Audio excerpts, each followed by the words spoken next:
సిద్దిపేట జిల్లాలో అనారోగ్యంగా ఉన్న వారికి అండగా తాము ఉంటామంటూ సీఎం సహాయ నిధి నుండి 1,541 మందికి 9.35 కోట్లను అందించామని మంత్రి హరీష్ రావు అన్నారు. పేద ప్రజలకు తెలంగాణ ప్రభుత్వం అండగా ఉందని ప్రజలకు వారు భరోసా ఇచ్చారు.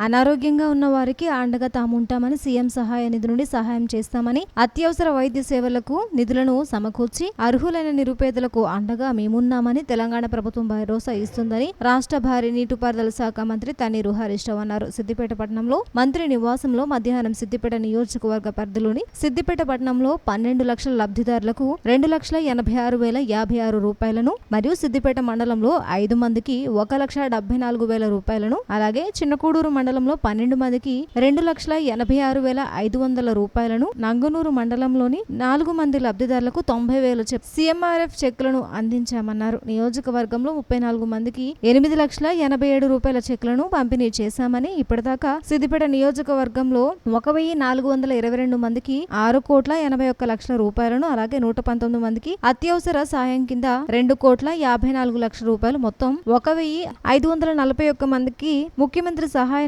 సీఎంఆర్ఎఫ్ ద్వారా 9,35,00,000 లబ్ధిదారులు పొందారని మంత్రి హరీష్ రావు పేర్కొన్నారు. ఆపత్కాలంలో ఉన్న అర్హులైన నిరుపేదలందరూ ఎవరైనా సరే వారిని ఆదుకునేందుకు ముందుంటామని మంత్రి స్పష్టం చేశారు.